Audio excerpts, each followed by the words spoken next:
Bonsoir, bienvenue. Merci d'être au rendez-vous du numéro de janvier des Grandes Questions, votre mensuel philosophique. C'est toujours au comptoir général, au lieu alternatif qu'est GEMAP dans le 10e arrondissement à Paris, que nous confrontons la parole des experts et celle des philosophes. Ce soir, nous allons débattre, dans la bonne humeur, je l'espère, de la tyrannie du sarcasme. Mais tout de suite, on va entrer dans le vif du sujet avec le sommaire. Il est signé Alexandre Gamelin. On regarde. Le rire, c'est une affaire sérieuse dans laquelle, Michel Onfray nous le dit, il faut choisir son camp. On peut faire une histoire de la philosophie avec les philosophes rieurs et les philosophes qui n'aiment pas le rire. Bien sûr, il y a plusieurs façons de rire. Il y a de l'agressivité dans le rire, il y a de l'ironie, il y a du sarcasme, il y a une méchanceté. manière de dire, il y a de la méchanceté, mais il y a aussi de la joie. Pourtant, dans une société où le sarcasme est omniprésent, le rire ne devient-il pas un phénomène moutonnier qui étouffe la pensée? Autrement dit, le rire peut-il devenir dangereux pour la pensée? François Livonnet a son avis sur la question. Ces rieurs de l'espèce ricaneuse pensent guère. J'ai trouvé le moyen d'inverser la courbe du chômage. Mais quelle est la fonction du rire? Le rire est-il un contre-pouvoir? Le vrai métier que rêvent de faire les caricaturistes ou les gens qui donnent leur avis, c'est pas celui de député, celui de conseiller. Un allié du pouvoir? Les humoristes sont des agents du bien. Ou carrément une tyrannie? C'est un terrorisme où on ne peut plus dire, où on ne peut plus oser dire. Si le rire ne change pas le monde, il peut nous le rendre plus supportable. Alors, le rire soigne-t-il de la mélancolie? Est-il bon pour la santé? Qu'est-ce que je ris, qu'est-ce que je suis bien. Devrait-il être remboursé par la sécurité sociale? Compte tenu de l'état de nos finances publiques. Ah bon, d'accord, ok. Enfin, peut-il y avoir de l'ironie sans violence et les rieurs doivent-ils se poser la question de ceux qu'ils blessent en se moquant? Eh bien, pour Christine Boutin, pas forcément. Moi, en tout cas, ma perception de la caricature qu'on a fait de moi m'a fait avancer. Mais faut quand même pas exagérer. Il ne faut pas que ça dépasse certaines limites quand même. J'aime la gauloiserie, mais j'aime pas la vulgarité. Mais bon, face à la tragédie de l'existence, mieux vaut rire que pleurer. On ne choisit pas nos vies, mais nos façons de les affronter. Et maintenant, tous illustres fous, rions. Merci Alexandre. Alors on va commencer tout de suite avec vous, Michel Onfray. Michel Onfray, oui, parce que vous êtes nietzschéen. D'ailleurs, vous publiez là 2 nouveaux tomes de votre contre-histoire de la philosophie. Hein, c'est formidable, c'est monumental. Bon. Et puis en même temps, l'avant-dernier tome, enfin il y a un an, vous avez publié un Nietzsche. Un Nietzsche, parce que vous êtes nietzschéen d'ailleurs. Et Nietzsche, on peut dire, c'est presque le philosophe du rire. Oui. Il adore le rire. Oui, oui, oui, oui. On peut faire une histoire de la philosophie avec les philosophes rieurs et les philosophes qui n'aiment pas le rire. Même les philosophes qui pourchassent le rire. On peut imaginer et Nietzsche dit que les philosophes qui ne rient pas sont des mauvais philosophes. Oui, absolument. Il n'a pas tort, ceci dit. Bah, Spinoza ne riait pas forcément beaucoup. Enfin, même s'il chantait la joie. Non, c'est vrai. Mais de fait, la béatitude... Descartes ne riait pas. Oui, mais on peut ne pas être cartésien. Non, mais il y a un lignage qui va de Démocrite, je dirais, jusqu'à Foucault. Foucault qui revendiquait d'ailleurs le grand rire nietzschéen. Et puis, évidemment, passage obligé par Nietzsche. Mais il y a Erasme aussi, dont on parle assez peu et que j'aime beaucoup. Il y a Montaigne, qui est un grand riard, comme lui disait. Et effectivement... Diogène, évidemment. Diogène, le premier d'entre eux. Et en fait, on peut imaginer qu'il y a une espèce de vieille opposition dans la peinture entre Démocrite qui rit et Héraclite qui pleure. Et il y a 2 façons d'être au monde. Il y a ceux qui pleurent tout le temps, qui gênent, qui sont jamais contents. Et puis Démocrite qui est un rieur. Alors c'est pas forcément le sarcasme, c'est pas forcément la méchanceté. Il y a une vision du monde derrière le rire. Parce qu'on peut rire et réfléchir, hein, c'est ça. Théoriquement, ça devrait fonctionner comme ça. Aujourd'hui, c'est plutôt l'inverse. On rit sans réfléchir. Parfois, certains réfléchissent et ne rient pas. L'intérêt, c'est l'assemblage, c'est l'association. Parce que je pense que le sarcasme, c'est le rire sans la pensée qui va avec. Et le rire, c'est le recul, quoi, c'est ça. Ça suppose qu'on ait des raisons. Un peu d'ironie, de recul sur soi. Pas la méchanceté, c'est-à-dire qu'on peut imaginer qu'il y a des méchancetés chez Diogène, mais Diogène, il a de bonnes raisons philosophiques de rire. Chez certains, le rire n'est jamais que l'occasion de faire mal, de jouir de la souffrance, de ce que justement le Spinoza que vous aimez appelle les passions tristes. Donc le plaisir pris à la souffrance d'autrui. Ça, c'est pas le rire qui m'intéresse véritablement. Ce qui est intéressant dans le rire philosophique, c'est quand il détruit pour mieux construire. Aujourd'hui, on a des rires qui détruisent pour le plaisir de détruire sans jamais proposer rien à construire. Alors François Livonnet, vous pensez qu'on peut rire et réfléchir en même temps? Ah, sûrement. Bien que les rieurs aujourd'hui, en tout cas ces rieurs de l'espèce ricaneuse, pensent guère, mais on peut certainement rire et penser. Mais le rire a plusieurs formes aussi. Il y a le rire franc et massif, qui est un rire réactif, puis il y a un rire qui peut être aussi un rire d'offensive, un rire d'attaque. Il y a un rire qui peut être aussi un rire de recul, d'écart. Il y a le sourire. Bon, et vous ne les aimez pas tous? Non, on Il y a peut les les bons et hiérarchiser. les mauvais rires. Hein, On peut les hiérarchiser.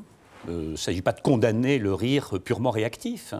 Mais à votre question, est-ce qu'on peut à la fois rire et penser? On peut en effet essayer de distinguer entre des rires réfléchis ou qui invitent à réfléchir et des rires de pure réaction et de pure fantaisie.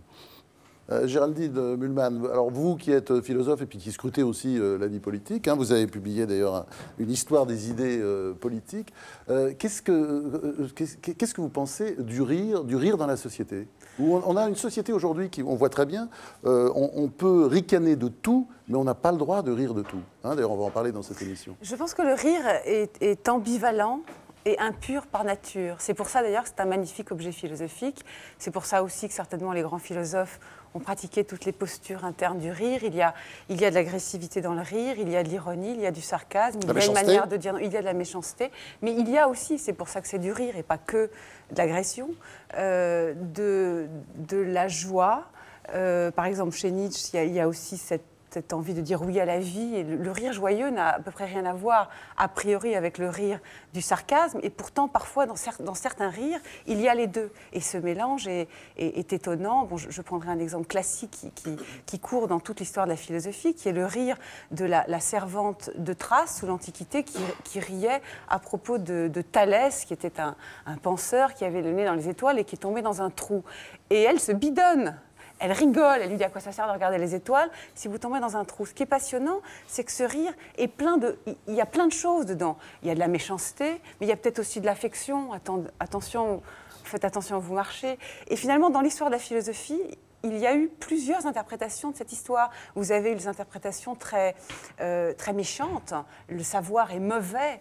L'interprétation chrétienne, par exemple, des gens comme Tertullien, et même chez Augustin, la curiosité est encore un vice. Donc la servante a bien raison de dire d'arrêter de penser, etc., d'arrêter de philosopher. Et puis vous avez eu des pensées qui ont dit il y a plusieurs sortes de théories. C'est l'excès de pensée, c'est une certaine pensée qui est moquée dans cette histoire. Mais restons tout de même des Thalès curieux. Donc vous voyez, un rire est compliqué, un rire est ambivalent et impur. Et je pense que les rires sociaux sont riches de plein de choses et que c'est le décryptage qui est passionnant. Ah, vous pensez qu'il est impur, le rire?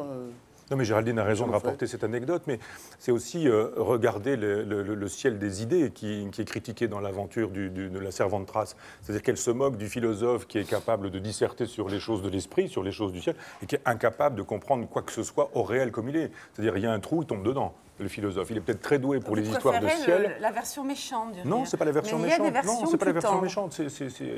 C'est l'école de, c'est l'école d'Athènes, la peinture de Raphaël, où on voit Platon qui montre le ciel et puis Aristote qui montre la terre. Effectivement, il y a deux types de philosophes. Il y a des philosophes qui ne se soucient que du ciel, puis peut-être, comme Henri Guénaud, des gens qui ont le souci du réel.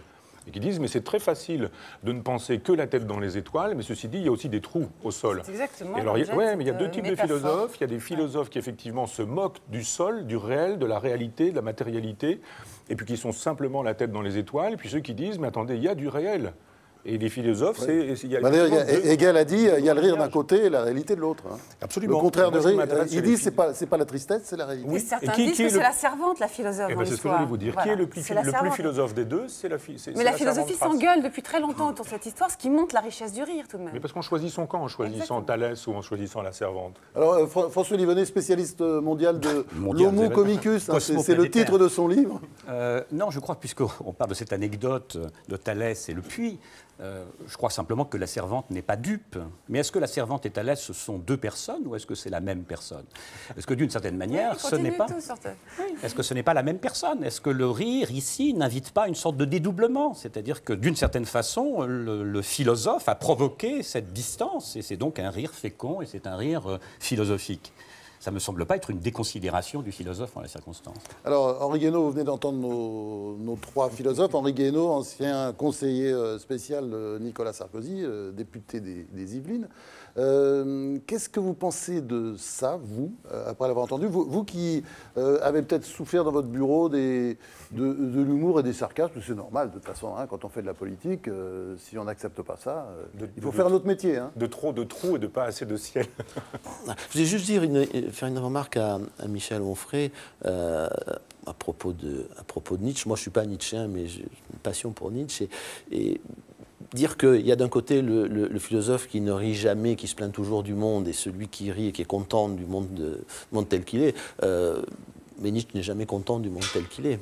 Et son rire est un rire décapant, c'est-à-dire un rire qui ouvre la pensée, qui ouvre l'esprit, qui permet d'accueillir d'autres formes, d'autres manières de penser. Voilà, je trouve que c'est vrai que le rire a une multitude de significations. Il considère, lui, que le rire est libérateur. Oui, mais libérateur de la pensée. Ça ne veut pas dire qu'il est... Son rire n'est pas un rire de satisfaction du monde tel qu'il est. C'est un oui total à la réalité, mais une réalité occultée par la culture, la civilisation, la morale, etc. Et donc il y a une... Il y a plusieurs Nietzsche, mais vous avez raison. Le dernier Nietzsche est celui qui rit parce qu'il veut souscrire au monde comme il est, parce qu'il dit, voilà, il y a un éternel retour des choses, on ne peut rien changer. Donc ça ne sert à rien de pleurer, de s'énerver en disant on devrait changer, il faudrait que ce soit mieux, il faudrait que ceci, il faudrait que cela. Nietzsche dit la seule solution, c'est d'adhérer au monde comme il est. Et Spinoza aussi, d'ailleurs, dit la même chose. En fait, cela dit, pardonnez-moi, il y a tout de même chez Nietzsche cette idée qu'il faudra un monde où nous inventions nos valeurs, ce qui veut bien dire qu'il faut encore le transformer. Oui, parce qu'il c'est pas seulement une pensée de la conservation du monde tel qu'il est, c'est un rire de transformation. C'est une pensée contradictoire, celle de Nietzsche. C'est-à-dire elle évolue, elle avance, mais le dernier Nietzsche, l'homme du surhomme, la pensée du surhomme, je dirais, elle est une pensée de l'acquiescement au monde comme il est. Puisque ce que nous sommes en train de vivre sur ce plateau, nous l'avons déjà vécu un nombre incroyable de fois, et nous vivrons un nombre incroyable de fois, et dans les mêmes mots, dans les mêmes termes, exactement de la même manière. Ce que vous nous dites d'ailleurs dans votre livre, je crois que ça s'appelle le 6e tome de la contre-histoire de philosophie, ou le 7e, c'est que Nietzsche, il dit tout ça en souffrant de tous les maux. Hein, syphilis, herpès génital, enfin il a tout ce qui est toutes les souffrances possibles. C'est pour ça que vous avez raison tous les deux. C'est-à-dire d'abord c'est une pensée qui évolue, et puis ensuite c'est une pensée contradictoire. Donc une pensée qui évolue, et effectivement il n'a pas toujours dit ça, il le dit à la fin, une pensée contradictoire, vous avez raison, parce que d'une certaine manière, et comme chez Spinoza, et comme tout chez les philosophes qui nous disent qu'il n'y a pas de liberté, qu'il n'y a que de la nécessité, comment est-ce qu'on peut vouloir un autre monde si on nous dit que tout est déterminé? Si Nietzsche nous dit tout se répète, il n'y a aucune raison de vouloir un autre monde. Et il n'y a pas de raison de vouloir le surhomme, puisque le surhomme, il existe déjà, il a déjà existé, il existe et il existera toujours. On ne va pas faire l'anatomie de Nietzsche, mais ce sont les contradictions de Nietzsche, et c'est ce qui le rend en même temps. Je peux juste faire je crois que c'est Camus qui disait de Nietzsche, la philosophie nietzschéenne, c'est un oui total à une réalité totale. Mais ça ne veut pas dire qu'il accepte le monde tel qu'il est, ça veut dire que... Il ne supporte pas justement que la morale, les conventions, les convenances l'empêchent d'adhérer à cette réalité. Et le rire est comme une façon de bousculer cette morale, ces conventions, cette société, qu'en réalité, c'est un cri, c'est un cri de révolte. C'est pas une. Oui, moi, je trouve aussi qu'on ne peut pas rabattre Nietzsche, malgré les contradictions. C'est pas un contentement de soi et du monde. Il y a une colère aussi. Il n'y a pas que du rire. Il y a de la colère, il y a de la méchanceté au service d'autre chose. Et il y a ce rire, ce oui à la vie, je dirais un oui à la vie, mais pas un oui au monde. Il y a aussi un oui à l'invention. François Livonnet aime ton destin quand même. Il y a quelque chose de problématique, c'est déjà la coïncidence qu'on pose comme évidente entre la joie et le rire. C'est pas exactement la même chose. La joie peut ne pas être simplement dans le rire. Il peut y avoir une joie retenue. Ça, c'est la première chose. La seconde chose, il y a toujours un paradoxe. Quand on oppose Démocrite et Héraclite, parce qu'Héraclite pleure, ça ne veut pas dire qu'il n'est pas joyeux parce qu'il pleure. C'est autre chose. Moi, vous savez, je pense toujours à ces philosophes qui sont des philosophes de la joie et qui sont par ailleurs éminemment dépressifs, des gens absolument tristes. Je pense à Clément Rosset, par exemple, qui est un philosophe de la joie. Oui. Ça arrive parfois aussi chez les humoristes. D'ailleurs, on va voir comment ils sont. On va en voir maintenant parce qu'on va se demander maintenant, dans la deuxième partie de l'émission, si le rire est une tyrannie ou si c'est au contraire un contre-pouvoir. Et on va le voir avec deux écoles du rire, représentées par, d'un côté, Jean-François Kahn, notre polémiste national, qui va nous rejoindre, avec Bruno Gassio, qui est lui aussi humoriste et qui a fait les grandes heures des Guignols de l'info sur Canal+. Mais avant ça, Alexandre Gamelin va nous faire part de ses réflexions sur la question à sa manière. On regarde. Après Voltaire, après Zola, après Sartre, Voici Bozo. Les comiques sont le nouveau contre-pouvoir. Qui d'autre qu'eux aurait le courage d'égratigner les puissants et de ramener les hommes de pouvoir à leur vraie place, celle de marionnettes gigotant dans un théâtre de guignols. François, j'ai trouvé le moyen d'inverser la courbe du chômage. Oh, c'est vrai? Oui, regarde. Là, le chômage monte, t'es d'accord? Oui. Hop, et là, il descend. Les comiques ne sont plus les bouffons du roi, ils sont devenus les Jean Moulin de la République.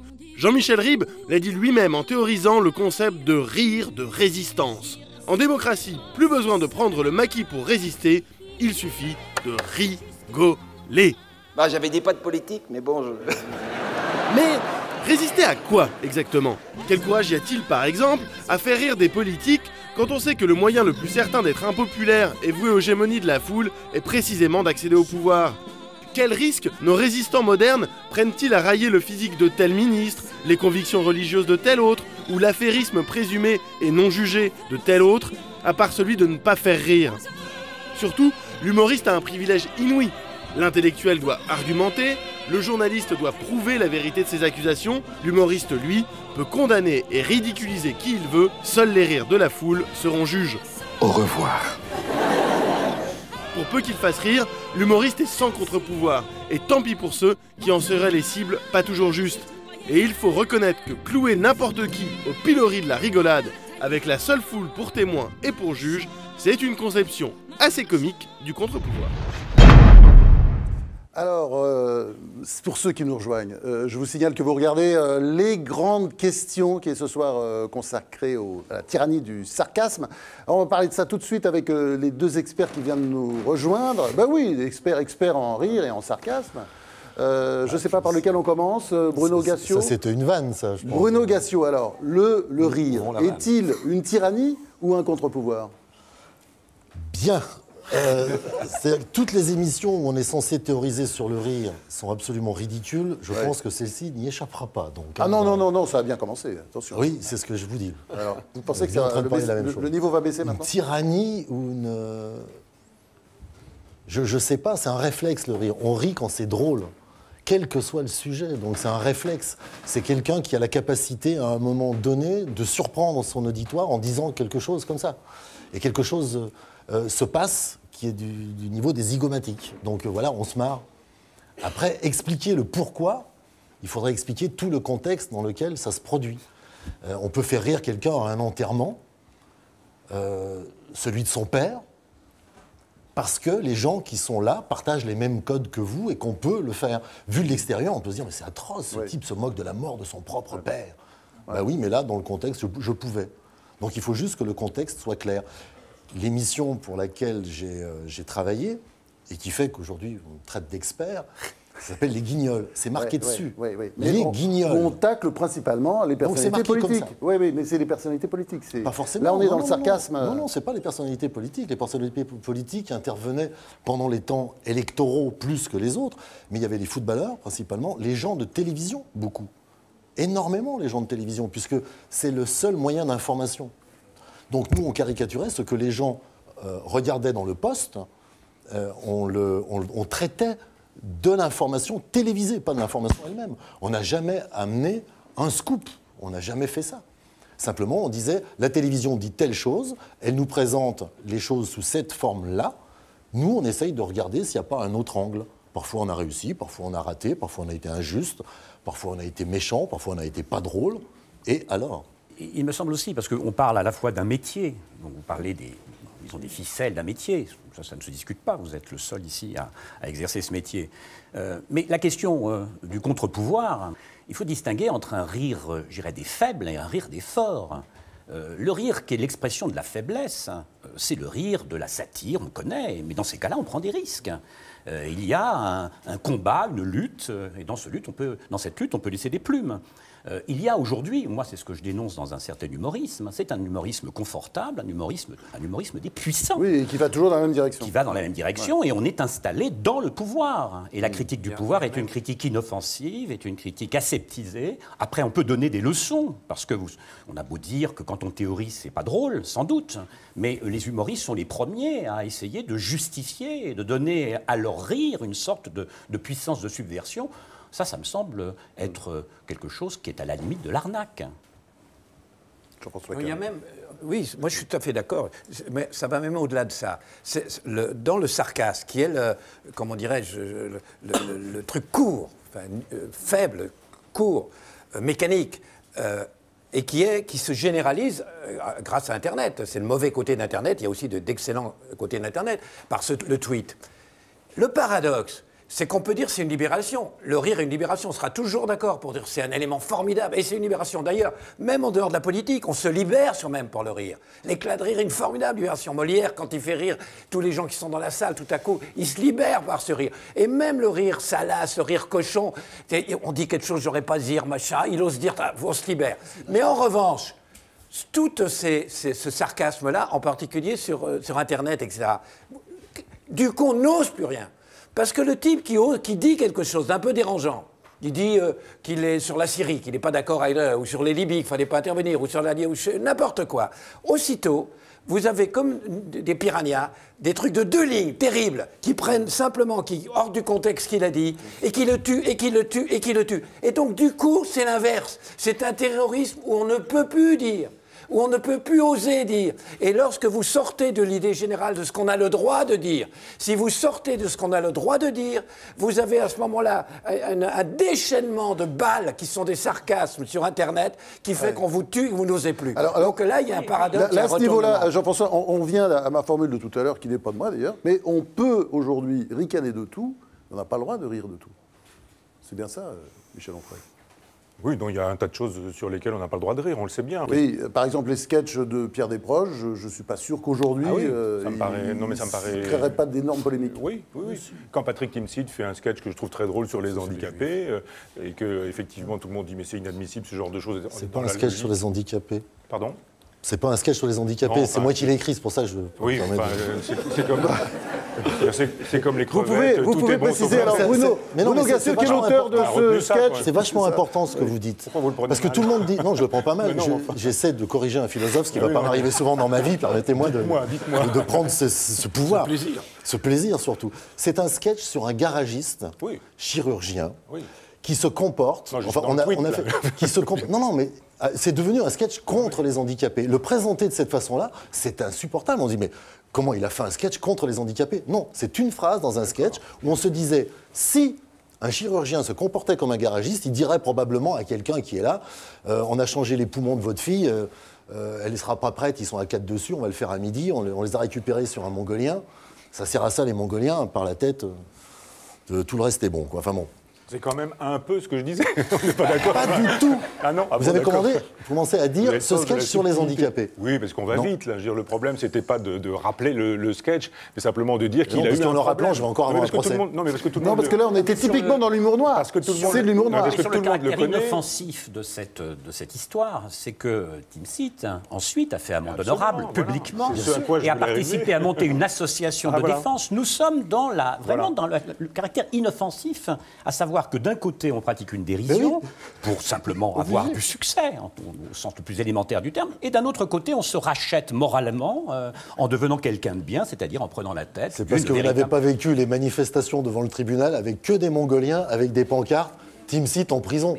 C'est un truc risible. Le problème, c'est la symétrie. Si on veut maintenir une perpétuelle symétrie, on arrivera à ce moralisme qui, pour moi, me semble absolument désolant. C'est que l'humour... Vous avez raison, mais si vous voulez me dire que c'est plus facile de rire en France qu'en Algérie, en Russie, en Chine, en Tunisie aujourd'hui ou en Syrie... C'est pas ce que je veux dire. Je veux dire qu'au bout du compte, les humoristes sont des agents du bien. C'est même pas sûr. Et le fait d'être des agents du bien, c'est-à-dire des agents d'un combat moral, c'est quelque chose qui me dérange. Et c'en est un exemple. Ça ne veut pas dire qu'il n'y a pas le bien et le mal. Ça veut dire que de nous faire un catéchisme permanent à travers les sketchs, à travers l'humour, voire même le sarcasme, c'est quelque chose qui est pesant. Il y a une pesanteur morale qui me fatigue. Voilà. Henri Guénaud, alors comment on réagit quand on est de l'autre côté de la barrière là hein, vous rigoliez avec Nicolas Sarkozy, n'a pas un sens de l'humour très développé, enfin, c'est connu, mais vous étiez là en train de rire, de vous marrer quand vous... Le même mec qui a 1 an et demi le défendait. Le même.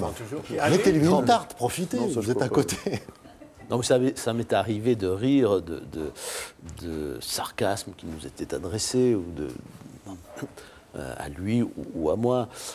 Ce qui me fait moins rire ou sourire, c'est quand le rire devient soit l'expression ultime du populisme, soit l'expression ultime du conformisme politiquement correct. Alors, ce sont les deux écueils. Les deux. Alors, oui, le populisme, c'est quoi? Deux écueils, mais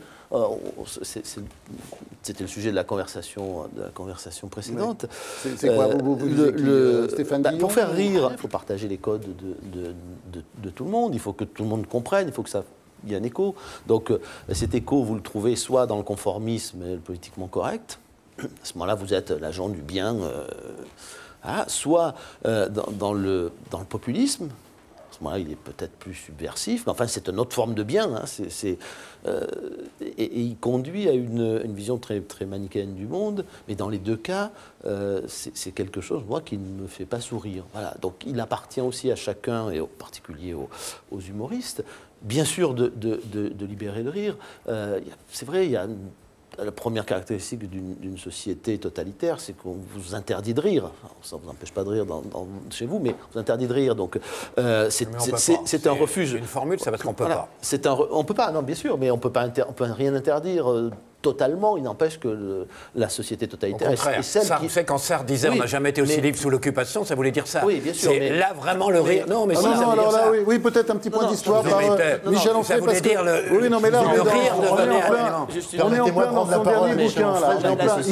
Il riait, Sartre, ah non, pas du tout, quand il disait on n'a jamais été aussi libre sous l'occupation. C'est le grand malentendu. C'est-à-dire Sartre qui a écrit dans les journaux de la collaboration, dans Comédia en 41, dans Comédia en 44, qui est l'auteur de l'année 43, l'année de la publication de L'être et le néant, Simone de Beauvoir qui a travaillé à Radio Vichy en 1944, ne sont pas des drôles, ce sont des gens qui ne savent pas rire. Et quand il dit on n'a jamais été autant libre que sous l'occupation allemande, c'est bien la preuve que la liberté dont il entretient dans L'être et le néant, ce n'est pas la liberté politique, ce qu'on appelle la liberté ontologique, c'est-à-dire le pouvoir de choisir. Et quand il dit mais de toute façon qu'on soit sous un régime fasciste ou en démocratie, ça ne compte pour rien puisque l'important c'est la liberté ontologique. Sous-entendu, on peut effectivement continuer à vivre sous l'occupation nazie puisqu'il dit même que les officiers nazis, voire une situation d'eux, sont des gens plutôt sympathiques, qui laissent leur place dans les bus et qui sont des individus avec lesquels on peut bien s'entendre. C'est quand même ça, Sartre, la vérité, et pas la légende racontée par Sartre. Enfin, vous aimez beaucoup Simone de Beauvoir, quand même. Non, je dis que le deuxième sexe est un grand livre, mais que par ailleurs, elle écrit la légende d'un Sartre et qu'on n'en a pas besoin. Non, mais il ne reste que le livre. Sur la question du l'humour, c'est qu'il ne reste que le rire, c'est ça que je voulais dire. Dans des régimes de dictature, le rire est fondamental, il ne reste que ça. Oui, non, mais la fonction du rire, c'est parce qu'on dit est-ce qu'on peut rire avec, etc. Enfin, on connaît de tout. La question, c'est quoi la finalité du rire? On rit pourquoi? Donc de fait, il y a des gens qui rient pour faire carrière, pour le business, pour occuper une place médiatique qu'ils utiliseront, etc., etc. Et puis il y a des gens qui utilisent le rire parce qu'ils se proposent une fin. C'est pour ça que j'ai lu attentivement le livre de François. Moi j'aime bien Guy Bedos, parce que Guy Bedos, il rit pour des raisons particulières. C'est pas la même chose, Nicolas et Guy. C'est-à-dire l'un et l'autre ne proposent pas la même chose, même si leur rire peut parfois être semblable. Il y en a un qui débouche sur l'unilisme de son époque, et il le dit régulièrement, voilà. Et puis l'autre, Guy, qui lui, en amont, avait une proposition politique à faire. Il utilisait un rire pour produire un effet politique. Ouais. Ceci dit, on sait bien que le rire est une fête, et que la fête a toujours eu, comme le carnaval, une fonction contre-révolutionnaire. Pourquoi est-ce que l'Église laissait la fête de l'âne et permettait, par exemple, une espèce de délire pendant toute une journée où on rentrait habillé en évêque, à cheval de travers sur... Oui, non, mais c'est ça le problème. J'entends bien. Moi, je pense que de tout ce qu'on dit, c'est ça, c'est la fête le problème. Juste pour finir, je veux dire que quand on permettait ça, c'était pourquoi? Parce que le lendemain, on repartait au boulot.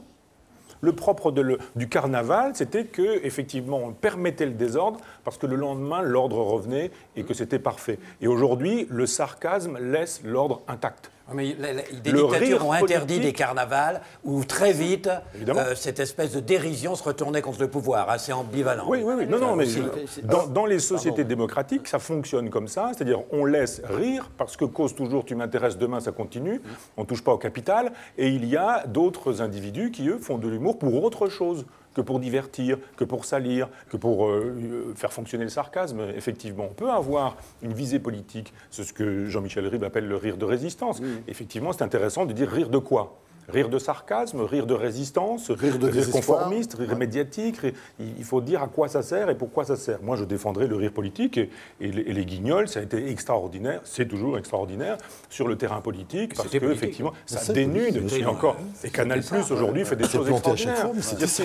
Sur cette guerre au Mali, quand on s'en vient nous montrer des individus qui, plutôt que de dire on s'en va défendre les intérêts que la France a au Niger avec l'uranium, etc., on ne va pas dire ce genre de choses-là. Évidemment, on va les casser la figure à des musulmans, il ne faut pas le dire non plus. Terrorisme. Et quand on entend 5 ministres qui viennent nous dire terrorisme, terrorisme, terrorisme, qu'on coupe, et que les ministres, on prend le propos qu'à chaque fois ils sont en train de parler de terrorisme, que 15 fois de suite on les entend tous dire la même chose, c'est drôle. C'est extrêmement drôle, mais c'est terrible, parce que c'est vrai, parce que c'est une leçon de philosophie politique.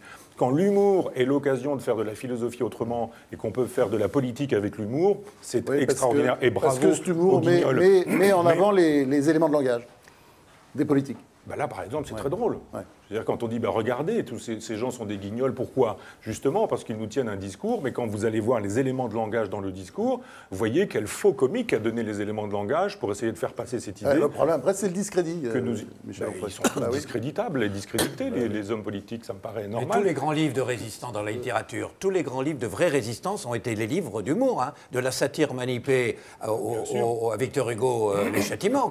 Les châtiments, c'est sans arrêt, il y a des jeux de mots, mais pour quelque chose. Des calembours, des trucs extrêmes. Mais avec quel risque? Et avec quel rythme? Voilà. Ça a toujours été l'humour, a toujours été un élément fondamental. J'aimerais là maintenant que Géraldine Mühlmann défende la fête, parce qu'elle nous a parlé du rire de fête. Allez, faisons la fête. Allez, la fête. Parce que je n'aurais pas, voilà, il y a une opposition là qui il n'y a plus de fête. Mais qui en même temps se trouve dans notre conversation entre rire et sarcasme. Il ne faudrait pas dire qu'on peut pratiquer le sarcasme sur un tas de choses. Alors qu'on ne peut pas en rire. C'est pas vrai. Je pense que le sarcasme et le rire, d'abord, ont des liens compliqués. Il y a souvent du sarcasme dans le rire, y compris chez les auteurs que vous avez évoqués, y compris dans les dictatures et le rire de résistance. Il utilise aussi un peu le sarcasme. Et quand il y a des interdits, parce qu'il y a des interdits, des choses dont on ne peut pas rire, on ne peut pas non plus ricaner dessus. Je crois que les interdits sont les mêmes. En revanche, la différence, c'est que dans le rire, il y a autre chose. C'est-à-dire qu'il y a du sarcasme parfois un peu, mais il y a autre chose. Et il y a notamment cet élément qu'on évoquait tout à l'heure, une forme de joie. Enfin, moi, j'appellerais ça la déconnade. Voilà. C'est cet élément qu'il y avait dans certains sketchs de Coluche, qui fait que Coluche était très sarcastique parfois, très méchant, mais il était capable aussi de faire des sketchs. On riait, c'est irrésistible, et on ne pouvait pas dire vraiment contre qui il était méchant. C'était un rire de situation, souvent. Bon, je pense à un sketch. Bon, moi, il m'a beaucoup fait rire à l'époque. Je ne suis pas Coluche, mais quand il racontait, vous savez, s'il y avait une pub de lessive où on montrait à la télévision qu'on faisait des nœuds. On faisait des nœuds dans le linge, et puis que ce produit extraordinaire permettait de pénétrer dans le linge et d'enlever la tache, même s'il y avait des nœuds. Voilà. Plus blanc que blanc. Là, voilà. Alors regardez ça, c'est un peu la société consommation là en fait, et les conneries de la publicité qui nous décrivait. Et il racontait ça très bien. Alors vous faites des nœuds le dimanche, toute la journée vous faites vos nœuds, puis vous faites la lessive le dimanche soir, et après il vous reste toute la semaine pour défaire les nœuds. Et c'est vrai que c'était un sketch inclassable, si vous voulez, parce que là il n'est pas en train d'attaquer un politique, il n'est pas en train de faire du sarcasme, du ricanement méchant, il n'est pas non plus en train de ricaner méchamment sur tel publicitaire, etc., qui passe à la télé ou que sais-je. Il fait un rire qui est proche de l'absurde, un rire qui a à voir avec la situation, un rire festif, à mon avis, un rire joyeux. Et parfois, dans ceux qui rient aujourd'hui et qui peuvent nous agacer parce qu'ils sont dans le sombre systématiquement, dans le sarcasme peut-être un peu facile, et au fond, ils ne sont pas drôles, c'est souvent qu'il leur manque cette dimension-là. Oui, parce que le sarcasme est toujours réactionnaire. Le sarcasme pur, il est forcément réactionnaire. Parce qu'il incite à dire tout pareil, rien n'a de sens, aucune cause ne vale qu'on se batte pour elle, aucune finalité ne tient debout. C'est ça le sarcasme. Donc il y a forcément quelque chose de réactionnaire. Alors que l'humour, oui. L'humour peut pas. Le rire qui s'effectue à nos dépens. Oui. C'est souvent comme ça que ça se passe. C'est-à-dire qu'on trouve les choses très drôles et puis quand elles nous concernent, on les trouve moins drôles. Non, mais regardez tous les comiques. Quand vous commencez à faire du comique sur les comiques, ils sont pas drôles du tout. Ils n'aiment pas beaucoup. Non, ils n'aiment pas du tout. Il n'y en a pas beaucoup qui aiment qu'on se moque d'eux. Et c'est là qu'on s'aperçoit que peut-être la distinction, c'est le rire, c'est quand ça concerne autrui. Le sarcasme, c'est quand ça me concerne. Ou quand ça concerne ceux que j'aime. Les handicapés dont je parlais tout à l'heure, les juifs... C'est pas les handicapés. Attendez, pardon. C'est un vrai problème, ça blesse ou pas. Voilà. Excusez-moi, c'est un vrai problème. Pourquoi ? Parce que, par exemple, la difficulté de rire sur la religion en France. C'est devenu très compliqué. Dieu sait qu'à la fin, bon, terrible. Tous les livres qui ont été parus, qui ont été des succès internationaux dans les pays anglo-saxons, des millions d'exemplaires, et qui, traduit en français, la presse n'en a pas parlé, ça a été des bites et on ne peut pas rire de ça. Pourquoi? Parce qu'on blesse des croyances. Mais on blesse toujours des croyances. C'est-à-dire que, tu as raison, il ne faut pas blesser, mais en même temps, tout le monde se sent blessé. Un croyant se sent blessé, un musulman se sent blessé, un homosexuel se sent blessé. On fait plus d'humour sur les... Attention, Jean-François Kahn. On fait plus d'humour sur les chrétiens que sur les autres, quand même. Mais chrétiens, oui, quand même. Mais tout le monde se sent blessé par rapport à sa croyance. Le problème est de savoir, est-ce qu'on a le droit ou pas de blesser une croyance, de blesser une certitude, de blesser une foi. Si on n'a pas le droit... faut arrêter de déconner, ça veut dire qu'on ne peut plus rire, qu'on ne peut plus... On a le droit, personne ne l'a réellement. Non mais c'est quoi blessé? C'est quoi blessé? Je veux dire que quand Guillon fait son sketch sur Strauss-Kahn, et ça peut blesser quelqu'un, oui, aussi, mais il dit la vérité. Il dit la vérité. Il dit ça. Tout le monde s'est aperçu ensuite que c'était la vérité. À chaque fois qu'on gueule contre une blague anti-religieuse, le type dit « J'étais profondément blessé dans ma croyance ». Les gens sont blessés par la vérité. Ils sont blessés par la vérité. Il faut arrêter aussi avec cette arnaque qui consiste à dire on se moque de la religion et pas des religieux. Exemple, les Charlie Hebdo sur le Mahomet, les caricatures, bon, ils assument. Moi, je ne suis pas sûre que ce soit très drôle, mais bon, ça me regarde. En rien, je suis pour la censure ni les ennuis juridiques, mais enfin, on a le droit de penser ce qu'on pense. Mais c'est vrai que j'en ai marre de l'argument. Oui, c'est Mahomet, c'est la religion. Ça n'est en rien les musulmans. La vérité, c'est que vous venez de le dire. Et je voudrais qu'on assume que dans ce cas-là, on blesse des gens. On est obligé de... Qui ne sont d'ailleurs pas toujours en situation de force dans une société. Un mot d'Henri Guénaud. Oui, même 3. Ah, 3 Oui, 3. Ah, c'est beaucoup, là, parce qu'il y a la suite. D'abord, on peut disserter comme ça pour expliquer que la question de la parole blessante ou de la blessure n'a aucune importance, parce que sinon, on ne peut rien dire. Pardon, je pense que c'est une question de morale personnelle et de conscience. Nous avons tous toujours à nous poser la question de savoir si ce que nous faisons est ou non blessant pour les autres. Après, on a parfaitement le droit de le faire dans une démocratie, mais enfin, c'est pas pour ça que c'est moralement acceptable. Voilà, vous avez le droit de jamais vous poser cette question. Moi, je me la pose tout le temps. On s'est posé tous les matins et on s'est dit, c'est pas grave, il assumera. Non, vous pouvez dire, à un moment, c'est pas grave, parce que vous avez de bonnes raisons. Mais vous ne pouvez pas... L'humour blesse, c'est ça qu'on veut dire. Oui, mais ça c'est facile. Ça veut dire que ça veut dire qu'il faut pas d'accord. S'il blesse un enfant, on peut se dire cet enfant n'a rien demandé. S'il blesse Monsieur Guénaud, si l'humour qu'on fait blesse Monsieur Guénaud, ça ne me pose aucun problème. Il est assez grand pour se défendre. Oui, mais ça dépend à quoi vous vous attaquez. Ah bah oui, c'est tout. Personne ne s'attaquera jamais, en tout cas du côté des Guignols, à votre vie privée, à des choses. Voilà, donc c'est une question. Ce que vous racontez, la façon dont vous le présentez, on va s'en moquer. La seule chose, ce que je veux dire, c'est on ne peut pas dire, écoutez, moi je peux tout me permettre et ça ne peut poser aucun problème moral, c'est parfaitement légitime. Vous pouvez le faire, c'est pas toujours parfaitement légitime. Voilà. On n'a jamais fait ça. Deuxième remarque. Je voudrais faire deux remarques ensuite. Il y a l'humoriste et il y a l'homme politique. La parole de l'homme politique, elle n'obéit pas aux mêmes exigences que celle d'une humoriste parce qu'elle n'a pas la même portée et elle n'a pas les mêmes conséquences. Donc on peut avoir des hommes politiques qui sont très tristes, des humoristes très marrants. Il faut qu'ils apprennent à vivre ensemble. C'est une nécessité de la société parce qu'on peut pas se passer d'humoriste. Pourra difficilement se passer d'hommes politiques qui essaient de prendre en charge les problèmes de la société. Enfin, troisièmement, la discussion sur la fête était assez intéressante parce que, là encore, de quoi parle-t-on? Vous avez parlé du carnaval, mais la fête, à l'origine, le carnaval, c'est pas du tout un moment de libération, un moment de joie, d'explosion de joie. C'est pas ça. Non, c'est un moment de libération de l'instinct. Oui. À l'origine. Ça produit libération de l'instinct. Alors, je sais que vous, pour vous, instinct égale joie. Non, mais ça peut en produire. Mais ce sont des moments de libération de l'instinct, souvent extraordinairement tragiques, dans laquelle il y a beaucoup de victimes parce qu'il n'y a plus d'ordre. Mais c'est vrai, c'est une parenthèse dans l'ordre. Enfin, tout n'est pas le pogrom. Non. C'est pas toutes les fêtes et les carnavals. Le carnaval, à l'origine, est une fête de libération des instincts. Il n'y a plus d'ordre. Il y a encore des carnavals à Nice ou à Rio, ça se passe bien. Mais ça n'a plus rien à voir. Ne jouons pas les savants, mais le carnaval, ça a d'abord un sens religieux. Oui, c'est lever la viande. Absolument. Au sens propre du terme. Donc ça correspond au carême.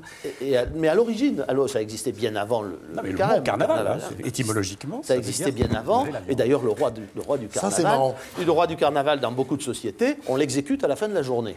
Oui. Donc c'est pas une explosion de c'est la libération de l'instinct et c'est pas forcément une libération de joie. Ça a pris un sens très affadi aujourd'hui. qui est un petit peu différent. Mais ne rêvons pas non plus à l'excès sur la beauté de la fête. Voilà, il faut savoir de quoi on parle. Dans ce qui vient d'être dit, il y a plusieurs choses. Il y a à la fois une réflexion sur la liberté d'expression. Est-ce qu'une liberté d'expression qui ne se donne pas des règles ne finit pas par s'asphyxier elle-même? Bon, c'est la question qui se pose. Non, mais c'est une réflexion générale. C'est une réflexion générale. C'est Lichtenberg qui disait que la liberté, c'est la solution la plus facile. La liberté d'expression, c'est souvent la solution la plus facile lorsqu'on est confronté à sa propre responsabilité. Mais l'autre problème qui se pose, c'est quand on parle d'une opposition entre un rire de résistance et un rire de collaboration, c'est quand même extrêmement facile. Parce que les pseudo-résistants sont du côté du pouvoir, sont du côté des puissants. Par conséquent, je ne vois pas quelle résistance il y a. C'est l'ambiguïté du mot même d'impertinence. Il y a quelqu'un qui vous fait rire pour de vrai en France? Oui, il y a des gens qui me font rire. On en parlera après. Attendez, là, je peux continuer. Tous sont mis du côté de la collaboration, en fait. Je dis que lorsque Jean-Michel Ribes parle d'humour de résistance, parlant de lui-même et de son groupe, je trouve que c'est quelque chose d'un peu suspect, parce que nous sommes dans une forme de rire installée, où il suffit de brandir quelques grands motifs, par exemple l'antiracisme, qui tient lieu de pensée. L'antiracisme, c'est une vertu, ça n'est pas une pensée politique. Et par conséquent, en effet, cette forme d'humour intégré, au sens où les situationnistes parlaient de critique intégrée, me semble être en effet sans effet. Est-ce que vous avez identifié, vous, quelque chose contre laquelle on devrait résister aujourd'hui? Mais on peut d'abord résister contre la connerie et contre l'arnaque intellectuelle, qui consiste à nous faire croire que les humoristes sont des critiques, qui consiste à nous faire croire qu'ils sont des intellectuels. Pour vous dire que la connerie est une cible extrêmement large. C'est une cible large et qu'on s'y mette tous, et qu'il n'y ait pas un monopole. Qu'on aille sur toutes les convols en escadrille, disait l'autre. On peut aller de Pierre Palmade, qui est plutôt dans l'humour de situation quotidien, sociétal, à Dieudonné, qui est plutôt dans la critique très dure, justement des clichés auxquels on ne peut pas s'attaquer aujourd'hui. Est-ce que dans cet éventail, au milieu, il y a des gens qui vous agréent? Parce que j'ai l'impression, moi... François Rollin est très drôle. François Rollin me fait rire. Très bien, dans un style de... Vous me donnez un exemple. Je vous le donne. Simplement, les rieurs de résistance sont aussi résistants qu'ils sont collaborateurs. Résister contre toi? Contre quoi? C'est pas moi qui ai inventé cette expression. C'est une expression qui a été évoquée tout à l'heure. Jean-François Kahn, vous restez avec nous. On va parler maintenant du rire, de la science, de la médecine. Un grand journaliste américain, Norman Cousine, il y a des années, s'était entendu dire par son médecin qu'il avait un cancer et qu'il n'en avait plus pour très longtemps. Alors qu'est-ce qu'il a fait? Il a décidé de rire, et cette cure de rire apparemment lui a réussi. Alors on va voir si c'est vrai. Avant d'accueillir sur le plateau le grand biologiste Jean-Didier Vincent, spécialiste du cerveau, Alexandre Gamelin va essayer de répondre à cette question à sa manière. On regarde. Tous les thérapeutes et mal-de-vivrologues vous le diront, le rire est bon pour la santé. Rire diminue les risques de maladies cardiovasculaires, dope le système immunitaire et réduit le stress. Bref, le rire nous fait du bien. Quant à la dépression, n'en parlons pas, le rire serait la plus sûre façon de chasser la mélancolie et la dépression. Mais justement, c'est là qu'il y a un paradoxe. Le rire est-il si bon que cela pour notre santé mentale? Bah oui, jamais les humoristes n'ont été aussi à la mode, mais dans le même temps, jamais le moral des Français n'a été aussi bas, et jamais la consommation d'antidépresseurs n'a été aussi importante. Mon diagnostic, alors qu'est-ce qu'il a celui-là? Oh putain, mauvaise mine. Ok, alors mettez-lui du liquide transparent dans la poche qui pendouille. Rire nous fait peut-être du bien, mais apparemment, les comiques nous dépriment. Ensuite, vous lui donnerez des cachets. On s'empresse de rire de tout, sur tout, avec tout le monde et partout, mais dans un monde où tout est risible, tout devient dérisoire.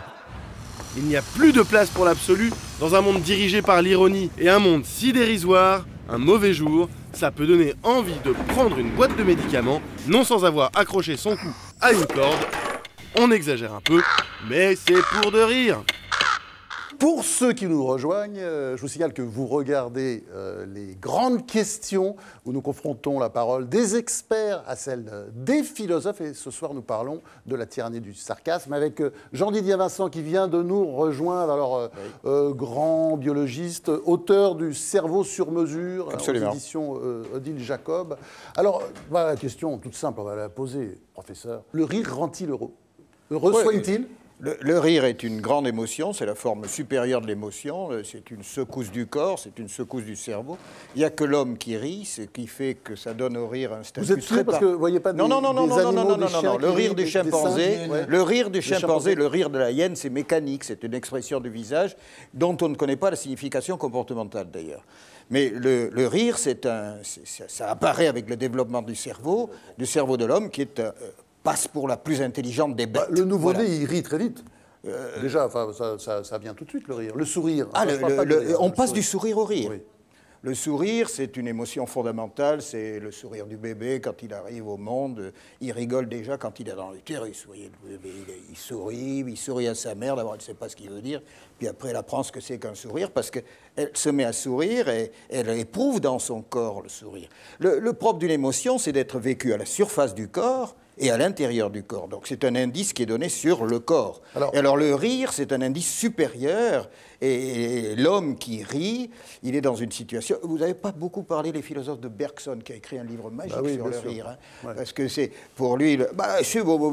toi, tu critiques tout le monde en philosophie. Non, dans la contre-histoire de la philosophie, il y a un passage sur... Bergson en aime bien les neurobiologistes, parce qu'il a presque tout compris. Jean-François a fait la démonstration que la fameuse formule qu'on répète en permanence, le rire, c'est du mécanique plaqué sur du vivant, elle est fausse, c'est le vivant plaqué sur du mécanique qui est drôle. Oui, mais c'est une échappée intellectuelle dans le cerveau. Je ne suis pas contre Bergson. Vous avez raison. Je dis juste qu'on peut dire que Bergson se trompe, qu'on enseigne depuis toujours qu'il y a du mécanique sur du vivant. C'est très exactement l'inverse. On a l'impression qu'il n'a pas relu. C'est le seul qui prend le rire au sérieux, si vous voulez. C'est du vivant plaqué sur du mécanique. Ça ne peut jamais passer c'était quelque chose. Il aime Bergson, parce que tout le monde respecte Bergson. Professeur Vincent, vous avez la parole. Mais bien sûr, et je vais la garder maintenant le plus possible. Je vais me défendre. Le rire, c'est une faculté intellectuelle supérieure de l'homme qui se heurte au mur de la réalité. Et c'est une espèce d'exaspération du psychisme qui est là, confrontée avec le réel, qui tout d'un coup, provoque un état de surprise, une émotion fondamentale. C'est tout d'un coup, le cerveau est pris de court quand il se met à rire. Alors, je vais vous embêter parce que je suis biologiste. Ah oui, alors racontez-nous ça, justement, c'est intéressant. Comment ça marche? D'abord, parce que c'est la grande spécialité. Le rire est universel, c'est-à-dire que si vous cassez la gueule dans une circonstance inattendue, un papou rira exactement comme un étudiant d'Oxford. C'est clair, ça déclenche immédiatement le rire. C'est la surprise qui déclenche le rire, c'est tout ce qui était attendu, ce qui n'est pas intégrable à un courant intellectuel qui vient rompre le fil de votre activité psychique. C'est le vivant. Mais c'est le vivant, il n'y a rien de plus vivant. Mais l'homme aussi est vivant, sauf les intellectuels. Donc vous êtes. Vous voyez, je fais rire. Oui, parce que voilà, moi j'ai été depuis 45 ans professeur et confronté à des amphis de 900 personnes parce que c'était pas très. Il y avait beaucoup de monde dans les amphis à l'époque après 68. Un professeur renommé, les étudiants viennent toujours me dire qu'est-ce qu'ils me disent? Ah, c'était vachement intéressant, votre cours. Qu'est-ce qu'on a ri? Voilà. Donc, ça veut dire qu'intellectuellement, c'est passé à un certain niveau. Hein. Mais, bon, ceci étant, il y a une mécanique du rire quand même. Parce qu'une mécanique, comme il y a une mécanique des neurones, tout ça, c'est quand même de la mécanique, le cerveau. On peut dire que c'est une mécanique qui est beaucoup plus huilée, beaucoup plus compliquée, beaucoup plus inaccessible chez l'homme. Mais notre inconscient... Toi qui es un spécialiste de l'inconscient, c'est bien connu. Ça fonctionne tout le temps. Ça n'est jamais au repos. Et alors, il y a des airs qui se sont spécialisés comme ça dans le rime. Bon. Alors, il faut nous dire maintenant, Jean-Didier Vincent, excusez-moi de vous interrompre, comment ça marche? Alors, ça marche par des phénomènes qui sont stéréotypés, qui ont été étudiés de façon très précise par des observateurs sérieux et scientifiques. C'est une cascade expiratoire qui va se répéter. Déjà, je comprends pas. Mais... c'est-à-dire que sur votre expiration, vous allez faire avec le visage et avec le diaphragme. Première chose, par exemple, comparons le rire et les pleurs. On rit avec ses muscles, on pleure avec ses tripes. Voilà, c'est une formule merveilleuse, je trouve, c'est moi qui l'ai inventée. Bon, oui, c'est terrible. Mais c'est vrai que le rire, c'est donc une expiration qui va durer avec des secousses qui vont en décrescendo, puis qui vont se répéter et qui est déclenchée par des aires motrices. Ces aires motrices, elles sont où? Elles sont à la face intérieure du cerveau, plutôt à droite qui est le cerveau des émotions, pour simplifier, et dans ce qu'on appelle une aire motrice supplémentaire. Donc c'est abattu un phénomène moteur qui va être déclenché par exemple... Suivant la grosseur de cette partie, elle est relativement petite, mais en même temps, le rire, quand il va embraser le cerveau, il va concerner toutes les aires, toute une sorte d'un homme. C'est pas une crise d'épilepsie, mais ça y ressemble un peu. Et à ce moment-là, ça touche surtout les aires du langage. Et plutôt, les aires du langage, il y en a aussi, qui sont situées dans le cerveau droit plutôt que dans le cerveau gauche. Et alors donc, on comprend pourquoi ces messieurs qui sont des rhéteurs se sont complus à analyser le rire, parce que pour eux, c'est un phénomène rhétorique, c'est un phénomène qui est de l'ordre ironique, c'est de l'ordre des tropes ou des figures de la rhétorique que vous nous avez analysé là. Mais moi, je parle de ce rythme. Par exemple, je vais vous dire que il y a celui qui rit et celui qui provoque le rire. Hein, il y a quelquefois les films muets sont extraordinaires parce que justement on est obligé d'inventer la parole de celui qui tombe, mais par contre celui qui rit, il rit donc à une fréquence qui peut être comptée. On sait que les femmes rient 100 fois plus que les hommes. C'est pour ça qu'elles vivent plus longtemps alors, parce que là je voudrais qu'on en vienne à cette question aussi. Pourquoi le rire fait du bien ? Le rire fait du bien parce que comme toutes les émotions, il est couplé avec un état du corps. Et en général, on rit. Ça entraîne immédiatement, et on l'a fait artificiellement stimuler cette petite aire motrice supplémentaire. Immédiatement, on a fait ça chez une femme. La première fois, quand on lui a mis une électrode pour lui soigner une crise d'épilepsie, on a déclenché une crise de rire. Elle a dit « Ah, ah, ah, qu'est-ce que je ris, qu'est-ce que je suis bien !» Parce que vous avez toujours un couplage à ce que fait le cerveau sur le plan émotionnel et ce que le cœur éprouve. Le corps éprouve. C'est plus de l'ordre non pas de la joie, mais du contentement, vous voyez, un contentement. Alors, évidemment... Attendez, c'est de l'endorphine, c'est quoi exactement? Qu'est-ce qui se passe dans le corps? Il faut de la chimie. Mais oui, mais vous êtes le spécialiste. Mais oui, mais tout passe par la dopamine, vous comprenez. Bien sûr qu'il y a de la dopamine, bien sûr qu'il y a des endorphines, bien sûr qu'il y a de la sérotonine, mais on n'en a rien à foutre à la limite. Ce qui est plus important, c'est l'articulation des aires. Savoir que les aires du langage, par exemple, sont embrasées par le rire. Ça explique aussi qu'on éprouve un bien-être qui est contagieux. Et ça a à voir avec un phénomène qui est caractéristique des émotions, c'est ce qu'on appelle la contagion affective. Oui, parce que Bergson a dit qu'on ne pouvait pas rire seul. Hein. On ne peut pas rire seul. Ouais. Ou quand vous riez de vous-même, vous riez avec un autre vous-même. Oui, c'est-à-dire, il y a un dialogue avec soi-même, quelquefois, de temps en temps, mais il est rare qu'on éclate de rire en pensant à ça. Je vais vous poser une question. On rit quand on vous chatouille. On vous chatouille, vous riez. Et si vous faites un jeu de mots drôle, on rit. Le rire provoqué par un jeu de mots ou par une chatouille, c'est le même mécanisme? Ben, évidemment, parce que ça vient rompre le courant de votre pensée de façon inattendue. Mais essayez de vous faire rire en vous chatouillant. Hein. Ça ne marche pas. Ça marche pas. Ça ne marche pas. Ça, c'est le meilleur. Je vous remercie de l'avoir cité, cet exemple. On ne se chatouille pas, on ne se fait que très rarement rire. Alors que cette contagion affective, vous allez dans un cinéma, il y en a un qui commence à rire, tout le monde continue à rire. Et Dieu sait que les films actuels, je n'attaque pas le ciné contemporain, sont peu risibles, quoi. On a beaucoup de mal, quoi. Beaucoup de mal. Quand vous allez rigoler, on pourrait faire l'expérience, aller voir le film de Haneke, là, dont tout le monde parle, et commencer à rire dans la salle. Je suis sûr que si je commence à un rang, bientôt, je peux faire rire, à condition de rire avec conviction, un faux rire, quoi. Mais j'entraîne toute la salle. Alors là, rien n'est plus drôle quand on arrive, qu'on voit toute une salle qui rigole de ce qu'on voit sur l'écran, qui est consternant et à pleurer, quoi. Il y a une pièce, par exemple, qui est très triste, a priori, c'est Le Père de Florian Zeller, l'histoire d'un Alzheimerien, qui raconte sa vie. C'est très triste. Et alors, il y a des gens très tristes, puis il y a des gens qui se marrent. Et on voit très vite les gens très tristes finissent par rigoler aussi. Eh bien oui, voilà, c'est vrai. C'est vrai que rire d'un Alzheimer, surtout que moi, je suis tous les jours, étant neurologue, à l'auscultation de mes symptômes. Bon, et alors, ça va, docteur sur la limite. Je voudrais pas que... Alors maintenant, médicalement, on aimerait savoir, médicalement, qu'est-ce que ça donne, le rire? Bah écoutez, le rire, c'est un symptôme. C'est-à-dire que si vous êtes mélancolique, comme on en a parlé, c'est parce qu'il y a le rire est aussi... Les philosophes n'ont peut-être pas assez développé ce point, qui est très associé à la mort. Démocrite, il vivait qui est l'homme du rire. Enfin, c'est le philosophe du rire, celui que les mélancoliques, comme Burton et tout ça, mettent le nouveau Démocrite. Et il recevait au cimetière. Il recevait au cimetière, Démocrite. Et il pensait tout. Ça faisait rigoler, a priori, quand on y allait, quand les Athéniens allaient le voir, et qu'il est bien d'Athènes, hein, Démocrite. D'Abder. Hein D'Abder. Ah oui, bon, mais c'est pas grave. Heureusement qu'il était là. Non, parce que c'est sur des détails. Aristophane qui était marrant aussi. Aristophane, c'était un rigolo, mais qui n'était pas rigolo du tout, quoi. Mais enfin, bon. Non, le plus rigolo, c'est ton copain, là. C'est celui qui tirait son poulpe, là. Diogène. Oui, moi qui m'intéresse au poulpe actuellement, parce que le poulpe est une bête formidable. S'il y a un animal... Le couple. Le poulpe. Vous avez dit le couple est une bête parce formidable. que je travaille sur le couple et le poulpe chez le couple. Vous voyez. Donc c'est comme ça. Mais quand on a si peu de temps, on accélère le débit et ça devient risible, bien sûr. Et le poulpe, le poulpe est formidable. Il a autant, ramené au poids du corps, il a autant de neurones que nous. Hein.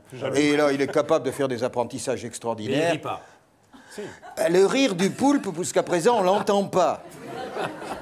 Mais si, oui, il a un problème, il ne vit pas assez longtemps. Mais si les poulpes avaient vécu 20 ans, eh bien, ils seraient déjà les maîtres de l'océan. Si les poulpes avaient des dents, ils riraient. Donc là, vous avez deux démonstrations. Bien sûr. La démonstration qu'on peut faire rire en étant très intelligent dans une démonstration chimique et le jeu de mots foireux qui fait rire personne. Donc voilà. Et ça, moi, je fais du sarcasme parce que je profite des deux situations. Est-ce que non, mais dans ce que vous avez raconté, il y a un truc qui m'intéresse. Vous dites qu'en fait, il y a une sorte de réflexe que je disais au début, c'était pas la peine de venir après. C'est quand même. Est-ce qu'il y a une défense et que cette défense est induite parce que l'on est profondément? Il y a des gens qui vont rire à une situation et d'autres qui vont en pleurer. Oui, mais il y a une chose, c'est que le rire, quand il commence, il ne peut plus s'arrêter. Hein. Quelquefois, il va aller très loin. Hein. Il m'est arrivé un jour, dans mes aventures californiennes, quand j'habitais là-bas, on m'a fait bouffer du psilocybe. C'est quoi Un champignon. Depuis, il est passé à la coke, il est taquet. Mais ne dites pas ça parce que ça va me gêner. J'ai plus de carrière universitaire à faire, mais c'est pas un aveu qu'on fait volontiers. Mais le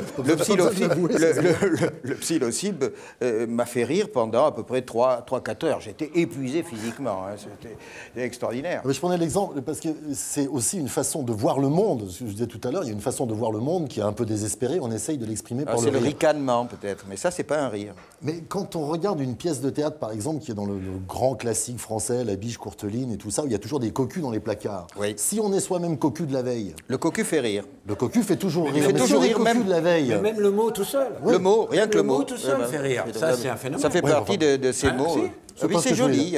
Imaginons qu'on est cocu de la veille. Bon, on va au théâtre, tac, on tombe sur un mec qui est dans un plat et on se moque de lui. On se sent moqué, donc on n'a pas tendance à rire de ça. Par contre, tous les autres autour vont rire.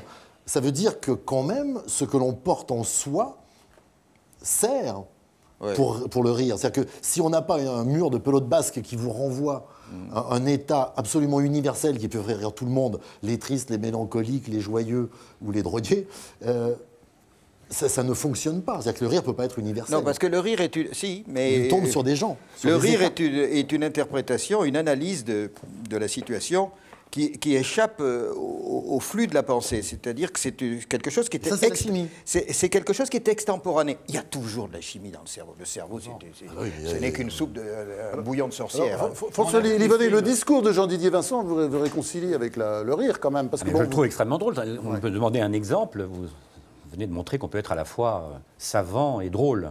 Donc voilà. Et non, moi, une question que j'avais envie de vous poser, en termes darwiniens, quel avantage adaptatif ça a, le rire? Parce que j'imagine que l'espèce humaine, si elle est la seule à rire, c'est qu'elle en tire quelques profits en termes d'adaptation. Je pense que les premières sociétés humaines, je pense à peine, mais je pense quand même un peu, je pense que les premières sociétés fonctionnaient justement beaucoup sur la contagion affective, plus que dans le dire, plus que dans le distance du discours. Chacun était à sa place, mais chacun commettait des petits dérapages. Et la société, cette société qui avait 200, 300 personnes, un maximum, ces sociétés du paléolithique tardif, étaient presque dans ce qu'on a pu appeler l'âge d'or. C'est-à-dire que chacun était à sa place, la société fonctionnait, et le rire était une façon de... pas une communion, c'est pas ça, mais c'est une façon de donner un ciment social des sociétés qui rient entre eux, c'est une bande. Ça transporte comment on appelait ça, la horde en société finalement. C'est un état pré-social. On démarre plus sur le rire que sur l'intervention du Seigneur. Il y a aussi quelque chose à remarquer quand même, c'est que vous pratiquez l'autodérision. Et ce qu'on ne trouve pas souvent chez beaucoup d'humoristes, je suis désolé, c'est l'autodérision. Car le rire, finalement, votre rire, c'est un rire aussi qui est un rire de l'autodérision. Ce qui prouve que c'est un rire contre l'esprit de sérieux, au sens où l'esprit de sérieux, là, peut être d'une pesanteur terrifiante. Oui, alors, ça c'est vrai, merci si j'ai bien compris, Jean-Didier Vincent, tout le monde riant sous le quinquennat de Nicolas Sarkozy, tout le monde était très heureux, Henri Guénaud. Ça faisait du bien. Mais voyez, moi, ce que j'aime pas du tout maintenant, c'est le traitement de notre président de la République, parce que je le trouve, c'est pas que j'ai une affection particulière parce qu'il est de gauche aussi là, c'est que je trouve qu'il est traité bêtement. Je trouve que cette imitation, d'abord sur le plan de l'imitation du personnage du point de vue vocal, elle n'est pas bonne, celui qui l'imite. Et maintenant, il y a une espèce de contagion, c'est-à-dire qu'ils s'imitent tous de la même façon, ils finissent par... Et puis l'intervention de sa bonne femme tout le temps et tout ça, dire que c'est plutôt triste. On peut pas rire tous les jours à la même heure. De toute façon, il y a un problème. Il y a un problème, c'est que dans les émissions, vous avez tous les jours l'heure du rire et tout à coup, mais c'est pas naturel. On rit en réaction, on rit tout à coup. C'est pas drôle comme c'est le moment de tous rire. les jours à la même heure. C'est un problème. L'humoriste, c'est un être fragile. Il s'épuise. Vous le remarquez quand même. Je ne suis pas humoriste, mais les marionnettes ont un avantage, c'est qu'elles ne s'épuisent pas. C'est les auteurs qui s'épuisent. Moi, j'ai formé 3 équipes d'auteurs et ils ont encore changé. Moi, je regarde toujours Je voudrais lui poser une question qui n'est pas drôle. Il y a des films, on a retrouvé des films sur des pogroms dans les pays de l'Est, des Allemands massacrant des Juifs auxquels ils font creuser un trou, ils les massacrent, etc. Et on voit des Allemands, des soldats rire. Ouais. Alors, comment vous alliez ce rire-là? Il rit d'autre chose, c'est une défense. Non, c'est-à-dire qu'ils sont quelque part... C'est une réflexe de se protéger. Ils sont un peu aliénés, enfin, ils se mettent en dehors du jeu. Donc, c'est un rire thérapeutique, là, de protection, oui. Parce que le rire s'enclenche très facilement, et sans qu'on soit obligé de justifier ses motifs et ce qu'on cherche par le rire. Et, évidemment, on a un élu ici, j'aurais lui posé la question qu'on a envie de se poser après l'exposé du professeur, c'est le rire étant si bon pour la santé, est-ce qu'il n'est pas le temps de songer à le rembourser par la sécurité sociale? Oui, compte tenu de l'état de nos finances publiques. Ah bon, d'accord. Okay. Parce qu'on attendra un peu. Il y aurait trop à faire. Oui. Voilà, non, mais... Si vous pouviez être un peu plus drôle quand même de temps en temps. Non, mais c'est intéressant ça. Il n'est pas savant, lui. De toute façon. Pas lui, c'est un des rares qui soit vraiment sympathique. Parce que vous avez un sourire. Vous avez un sourire. Enfin, il n'en abuse pas. Non, il n'en abuse pas. Je vous ai vu en colère une fois. Oui, une fois. Vous avez en colère une fois. C'est un jour, j'avais pas envie de. Mais là, vous êtes devenu drôle. Mais alors qu'avant, vous étiez sympathique simplement, ce qui est tout à fait différent. Non, mais lorsque l'Assemblée rigole, c'est parfois pour des sarcasmes, je sais pas, la Léon Daudet, qui sont aussi terrifiantes. Oui, ils sont terrifiants, mais les sarcasmes, c'est toujours méchant. Voilà. Mais ça fait toujours rire. Et on n'a pas besoin de faire rembourser le rire par la sécurité sociale pour que le rire existe. C'est un métier difficile. Quel lugubre métier que le rire, disait Victor Hugo. Ouais. C'est vrai. Mais je voudrais revenir sur cette remarque.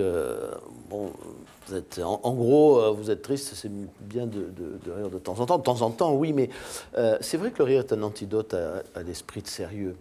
Et en cela, il est absolument nécessaire et que l'humoriste aussi a une place considérable à jouer dans la société.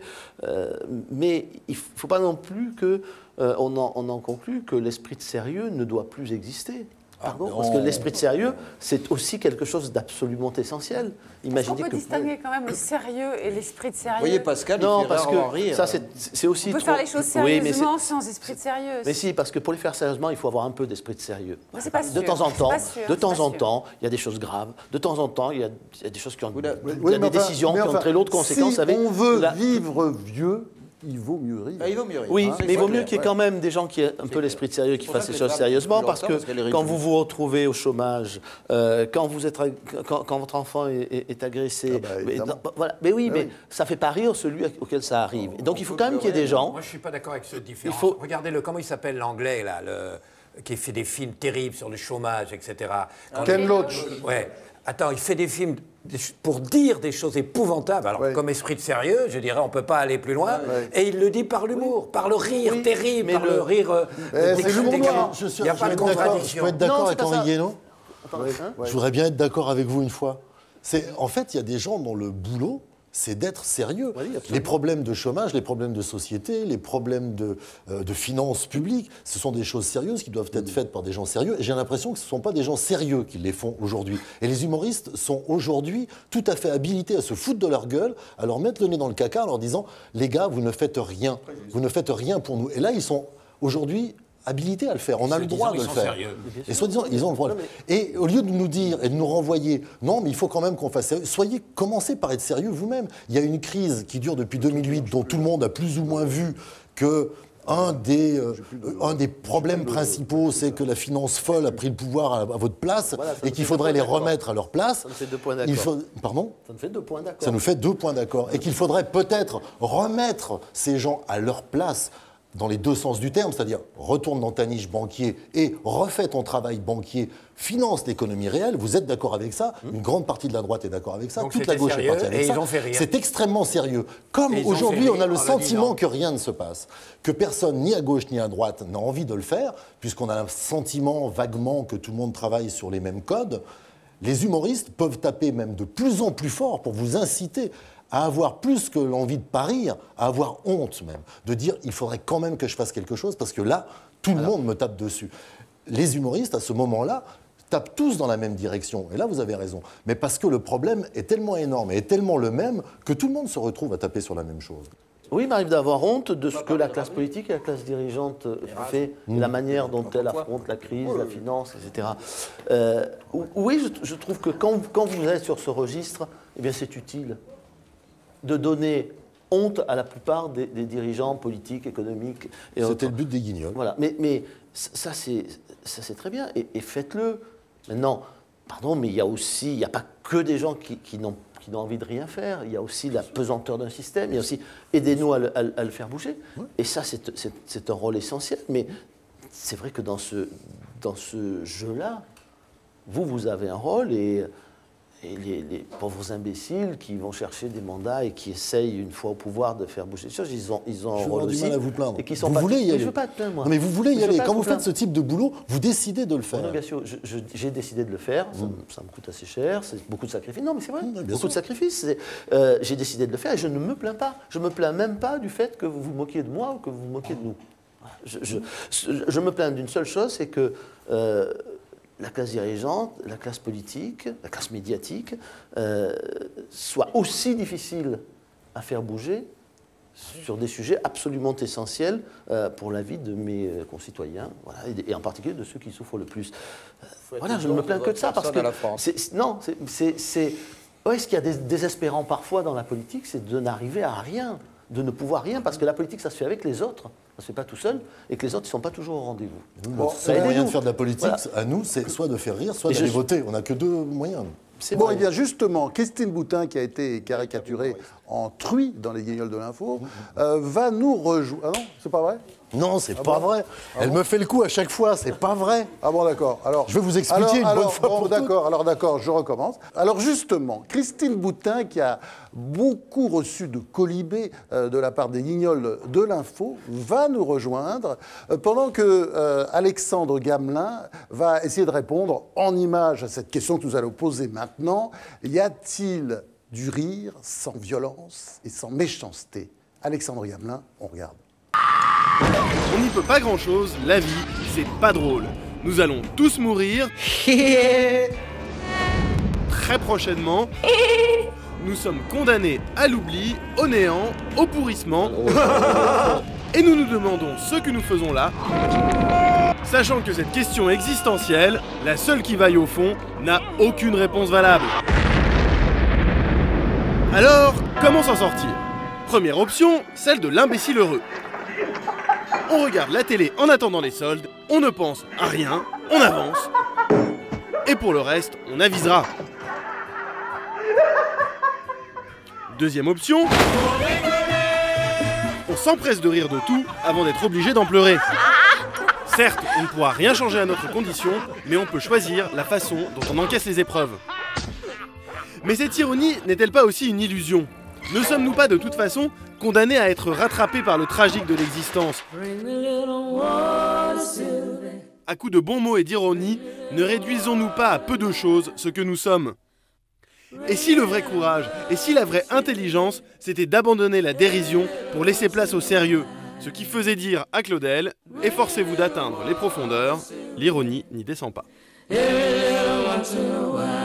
Alors pour ceux qui nous rejoignent, je vous signale que vous regardez Les Grandes Questions, notre mensuel philosophique qui confronte la parole des philosophes à celle des experts.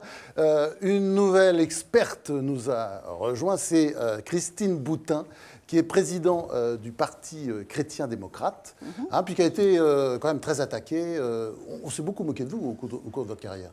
Oui, oui, mais je trouve Comment on vit ça alors? Justement, témoignage. Par rapport à tout ce que j'ai entendu là, de cette émission, je trouve quelque chose qui manque. C'est que moi, le rire et le sarcasme vis-à-vis de moi m'a fait progresser. Moi, je trouve que le rire est une remise en cause très profonde.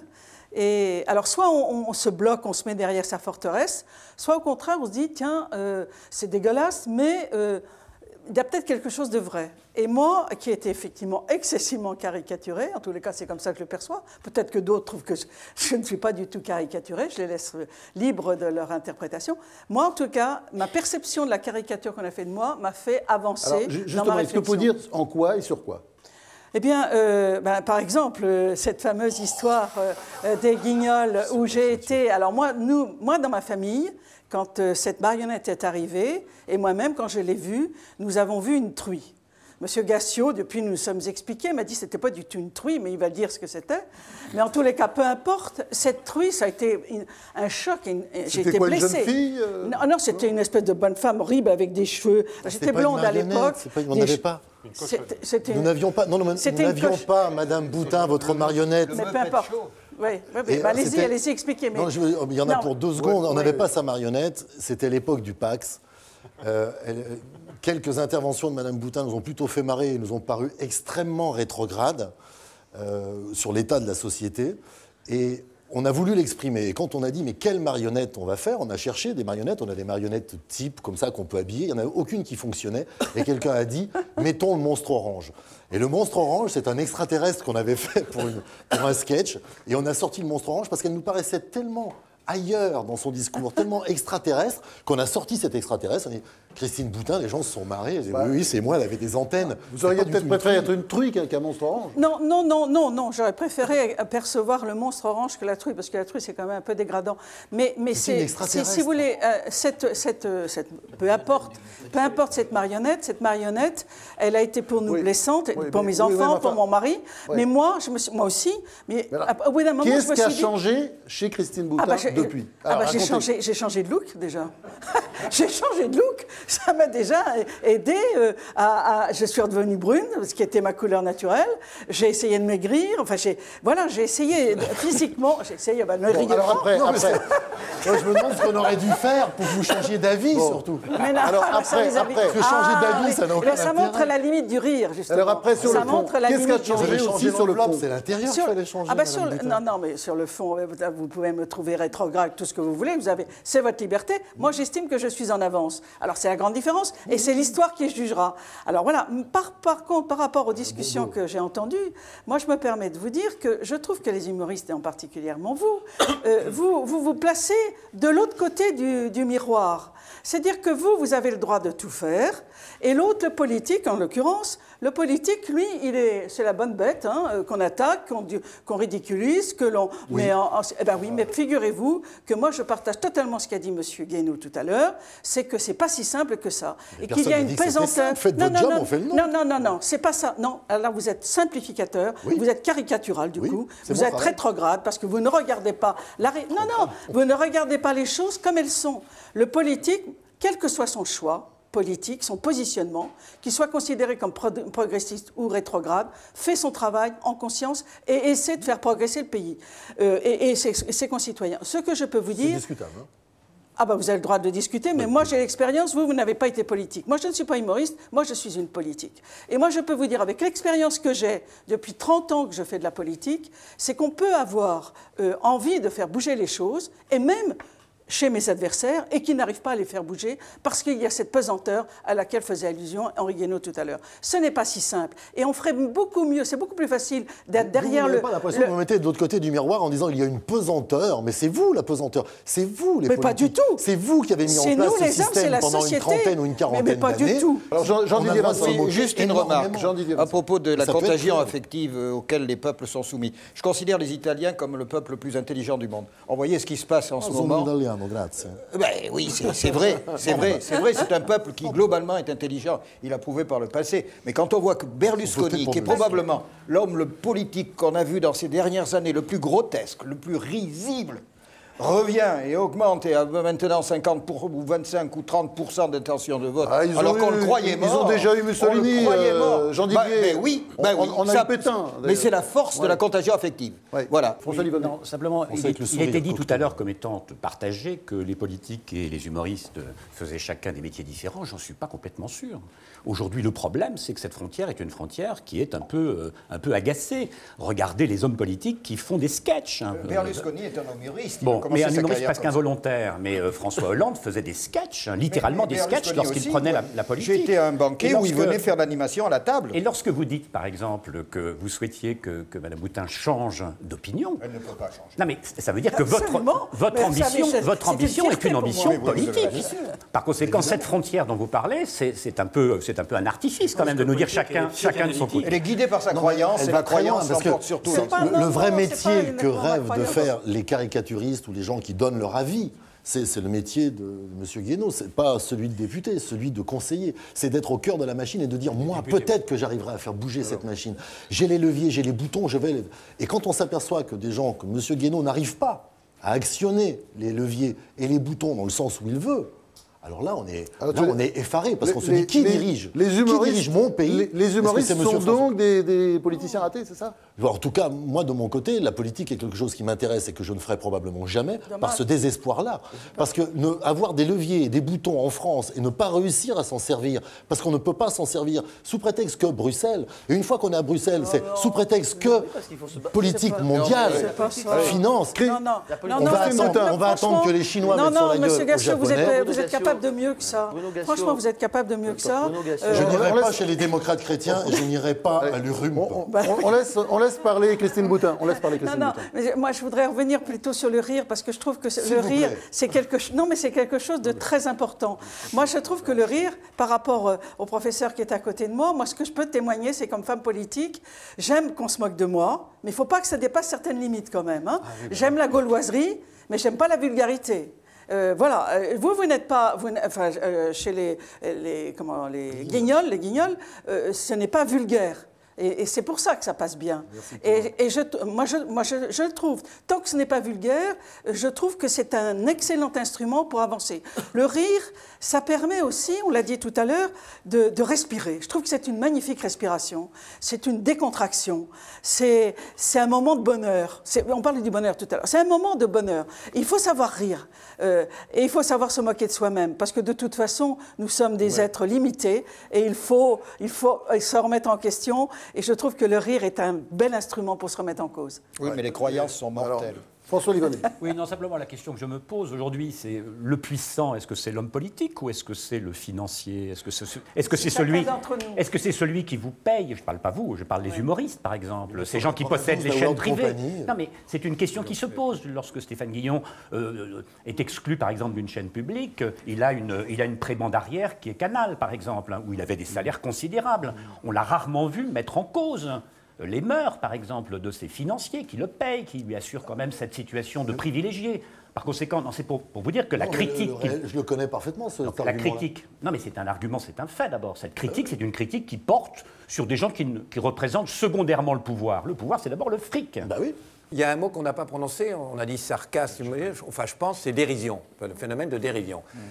quand je disais tout à l'heure que le sarcasme était toujours quelque part réactionnaire, c'est plus peut-être la dérision. On a une atmosphère aujourd'hui avec ces émissions comiques partout, toute la journée, à heure fixe, etc.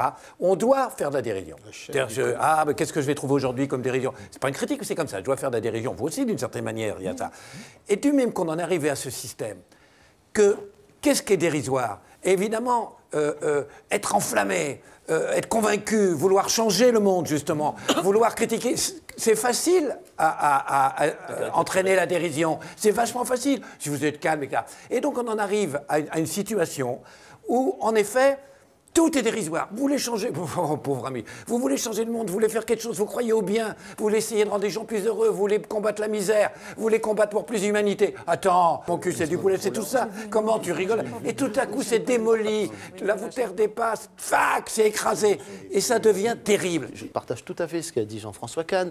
C'est que, à force de considérer que seule la distanciation, la prise de distance avec les choses est quelque chose de respectable, et que l'engagement est quelque chose de dérisoire, on va finir par tuer toute forme d'engagement. Voilà, la présidente du parti on a une responsabilité considérable. Chacun d'entre nous a une responsabilité considérable. Et enfin, à la décharge de Bruno Gassio, je me souviens, au début des années 90, chaque homme politique attendait avec impatience que sa marionnette vienne au Guignol, parce qu'enfin, on allait parler de lui tous les jours à la télévision. Bon, je crois qu'on a répondu à toutes sortes de questions, c'est-à-dire que le rire est à la fois une tyrannie à contre-pouvoir, le rire fait du bien, il n'y a pas de rire sans méchanceté ni violence. Mais alors, moi, je voudrais revenir sur vous. On a commencé par ça, Michel Onfray, c'est le tome 7, je crois, de la contre-histoire de la philosophie, avec ce magnifique passage sur Nietzsche. Nietzsche, en fait, il prêche le rire, et on a le sentiment qu'au fond, pour réussir sa vie, si on regarde bien même la vie de Nietzsche, malgré tous les aléas, les difficultés, les maladies, il faut rire. Il faut rire tout le temps, parce que lui, il prêche pour un rire déconstructeur. Oui, il ne faut pas rire tout le temps non plus. Il y a simplement des débats qui presque sont des faux débats. Moi, je suis très amusé de voir nos experts qui, un jour ou l'autre, ont travaillé pour l'UMP, pour les chrétiens démocrates, pour les socialistes, pour l'UDF. C'est le même monde. Tout le monde fait semblant de ne pas être d'accord parce qu'on dit « Ah ben attendez, vous ceci, vous cela, vous êtes impuissants, mais non, la puissance ceci, mais tout ce monde défend le même monde libéral. » Sauf Henri Guénaud, dont une partie ne défend pas le monde libéral et une autre partie, c'est un peu comme Régis Debray. Il a deux hémisphères dans le cerveau comme tout le monde. Absolument, c'est ce qui le rend sympathique. C'est comme Régis Debray, on a un homme avec Henri Guénaud qui a une éthique de conviction, comme Régis Debray, et qui n'est pas contre l'éthique de responsabilité, qui essaie de voir comment ça marche. On sait que chez Henri Guénaud, il y a le désir de la République, il y a le désir de la communauté, des choses qui me le rendent sympathique. Et puis après, il y a l'idée qu'on devrait pouvoir mettre ça en acte. Simplement, on ne met pas ça en acte avec Sarkozy. C'est pas possible. Il y a des gens avec lesquels c'est pas possible. On a fait plus de choses que vous ne pensez. J'entends bien, vous avez fait même des choses. Vous avez fait des choses contre votre conscience. On fera un débat, pas contre ma conscience. Si, quand même. On fera un débat. C'était très anti-républicain le quinquennat de Sarkozy. Donc on ne peut pas faire semblant. Je crois pas, mais on fera un débat si vous voulez. D'accord, on ne peut pas faire semblant. On le fera. Non, mais on peut pas dire. Allez, on le fera. On ne peut pas dire effectivement que renvoyer la responsabilité des politiques tant qu'on aura des libéraux, alors des libéraux de gauche, des libéraux de droite, des libéraux du centre, des libéraux chrétiens, etc., qui nous feront la même politique, on aura le même désespoir qui rendra nécessaire les comiques. Et plus on désespérera des politiques, plus le comique deviendra un comique radical, sarcastique, apolitique, dépolitisé, de pure déconstruction, sans proposition. Donc changeons de politique. Finissons-en avec la politique libérale, on changera pardon ? Néolibéral. Donc maintenant, c'est le moment du tour de table. J'aurais demandé aux uns et aux autres ce dont il ne faut pas rire, et puis ce sur quoi il est urgent de rire, et je vous demandais de le faire brièvement. On va commencer par vous, Henri Guénaud. Ça, c'est toujours difficile de commencer. Non, moi, j'éprouve en ce moment aucune urgence de rire de quoi que ce soit. Voilà. Je ne trouve pas que la guerre au Mali... très bien. On peut rire un peu de l'esprit de sérieux quand même, non ? Comment ? Un peu de l'esprit de sérieux quand même, on peut rire un peu de ça. Non, mais on peut rire de moi, si vous voulez. Moi, bon, d'accord. En tout cas, on ne va pas rire de La nuit et le jour. C'est Henri Guénaud qui publie ce livre qui raconte une partie des années Sarkozy sous un angle littéraire. C'est aux éditions Plomb. Surtout l'idée que je me fais de la politique. La nuit et le jour. Il parle de Sarkozy et de la France. C'est drôle. C'est pas drôle tout le temps.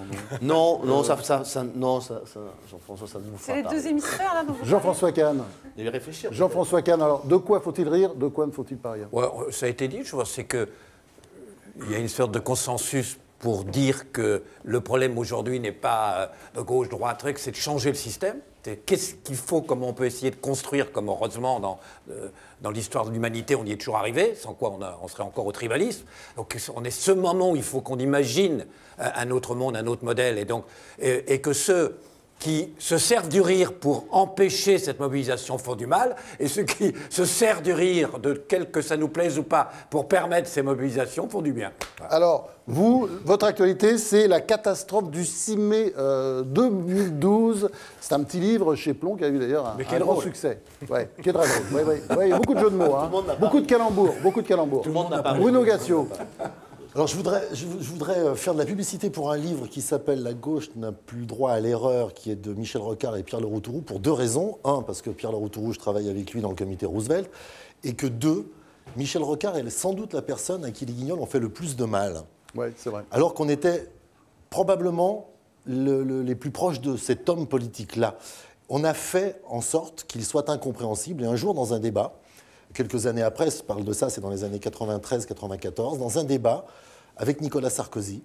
Nicolas Sarkozy n'avait de cesse de dire à Michel Rocard « on ne comprend rien à ce que vous dites ». Alors que ce qu'il disait était d'une clarté, mais Nicolas Sarkozy avait tellement rebondi sur ce que tout le monde pensait à cause de nous, de Michel Rocard, qu'il a gagné ce débat et que Rocard a disparu, il ne pouvait plus se défendre. Et on s'est senti ce jour-là extrêmement coupable parce que c'est sans doute l'homme politique qu'on préférait. Donc il vient de faire un livre. Ce livre est formidable. Attends, ce livre, moi je viens de le lire justement, c'est un livre d'abord clair, parce que, entre parenthèses, c'est pas vrai, Rocard n'a pas toujours été clair. Dans son expression, mais dans ses idées, d'une clarté complète. Il y avait un côté Démosthène avant les cailloux. Les idées de Rocard sont au pouvoir depuis 1983 quand même. Et tout à fait remarquable. Si les gens peuvent le lire, c'est remarquable. Jean-Didier Vincent. Il faut rire de tout, ça, sans restriction. Je citerai juste Erasme, dont on a peu parlé, quelqu'un qui a écrit L'éloge de la folie, et qui se termine par « Et maintenant, tous illustres fous, rions ». Il ajoute d'ailleurs une péto dans un appendice « Je hais les convives mémoratifs ». Alors essayons de ne plus nous souvenir de ce débat. Jean-Didier Vincent, dont vous avez publié Le cerveau sur mesure aux éditions Odile Jacob avec Pierre-Marie Lédo. Christine Boutin. Moi, je pense qu'on peut toujours rire de soi-même, que c'est même salutaire. Oh, moi, ça me fait pas Et je pense que, justement, j'aime beaucoup cette oui, ça ne te fait pas rire du tout. Mais c'est pas grave. Moi, c'est ce que je pense. Et je pense qu'on ne peut pas rire d'une société qui se construit sur l'effacement de la différence sexuelle. Mais de la religion, Madame Boutin, on peut rire ou pas? Vous acceptez qu'on puisse rire des religions et de la religion? Oui. Oui, absolument. Vraiment? Oui, bien sûr. Moi, j'avais décidé que je deviendrais bisexuel quand je serais vieux. Ben, vous voyez, je n'ai pas tenu mes promesses. Allez, Christine Boutin, donc, on rit sur tous, sauf sur le mariage pour tous. Sauf sur une société qui se construit en niant la différence sexuelle. François Livonnet. Non, je crois qu'il faut rire en effet de soi. Contre qui? Contre soi, pour se libérer le matin dans la glace. Pour se libérer d'esprit sérieux et devenir sérieux. Là, il faut peut-être cette épreuve et ce moment de dérision. Quant au reste, je dirais rire avec des amis. Voilà, ça me semble être un programme. Alors, vous, votre livre, c'est l'homo comicus ou l'intégrisme de la rigolade. On est en plein dans le sujet. C'est un livre décapant, d'ailleurs, aux éditions Mille et une nuits. Géraldine Mühlmann. Le plus difficile, qui constitue souvent un interdit au rire, c'est quand même c'est la souffrance d'autrui. Je dirais que dans Madame Bovary, Flaubert se moque de tout, absolument tout de Madame Bovary. C'est un rire sarcastique, mais il y a un rire, sauf du noyau de sa souffrance. Là, il y a quelque chose, quand même, ça résiste. Alors peut-être que la crème de la crème du rire, c'est d'arriver à faire rire sur la souffrance d'autrui. Je ne sais pas. En tout cas, je pense que ça constitue souvent un interdit. Et inversement, je vais être un peu plus précise, rire de ses souffrances à soi. C'est un gros travail, mais c'est important. Géraldine Mühlmann, donc professeure et auteure de Histoire des idées politiques au PUF. Vous êtes co-auteur de ce livre, d'ailleurs, qui est un classique. J'ai réédité complètement ce livre, qui est un livre ancien. Et on m'a redonné ce bébé pour que je l'actualise. On commence, et je le quand on fait réécris. des études de droit, de Sciences Po, Histoire des idées politiques aux presses universitaires de France. Michel Onfray. C'est comme la liberté d'expression, c'est-à-dire si on commence à mettre une limite à la liberté d'expression, c'est qu'il n'y a plus de liberté d'expression. C'est comme les gens qui sont contre la peine de mort, mais pour dans certains cas. On est contre ou on est pour, et c'est la même chose avec l'humour, il n'y a pas de limite. compris quand c'est dérangeant. Donc, mais ce qui est intéressant aussi, c'est de voir qu'il y a un problème quand le contre-pouvoir devient un pouvoir, et ce pouvoir devient un pouvoir quand il n'y a pas de contre-pouvoir au contre-pouvoir. Oui, mais en même temps, dans le rire, est-ce qu'il n'y a pas quand même une limite à un moment donné, là, où ça... Mais si on par exemple, y compris sur les handicapés, oui, mais chacun va la mettre... sujets comme ça, oui, mais après ça, on va dire, oui, moi, je veux pas que je suis malade, ou il y a quelqu'un qui près de moi est malade, je veux pas qu'on rie de la maladie. Moi, je suis chrétien, je veux pas que. Je suis musulman, je ne veux pas que. Je suis ceci, pas qu'on rit des philosophes. Donc la règle doit être générale. Le principe, c'est ça. On a le droit de rire ou de se moquer, ou on n'a pas le droit. Et si on commence à laisser entrer la possibilité d'une limitation de ce droit-là, eh bien, c'est problématique. Et il vaut mieux, effectivement, les excès du droit de rire au défaut du droit de rire. Alors vous, je rappelle votre actualité, ce sont 2 livres qui viennent de sortir, les 2 derniers tomes de la contre-histoire de la philosophie, les tomes 8 et 9, où l'on parle notamment de Freud, de Simone de Beauvoir, de Jean-Paul Sartre et de beaucoup d'autres. C'est formidable, très simple, très clair. Michel Onfray, il y a aussi l'abrégé hédoniste, hein, ça c'est aux éditions Librio. Et puis Michel Onfray, Rendre la raison populaire, où vous racontez votre expérience, notamment dans l'Université populaire de Caen. C'est aux éditions Autrement. Merci à tous. Cette émission philosophique est terminée. On se retrouvera le vendredi 22 février à 21h30 pour une nouvelle édition des Grandes Questions. Le 22 février donc à 21h30. Je compte sur vous. À bientôt.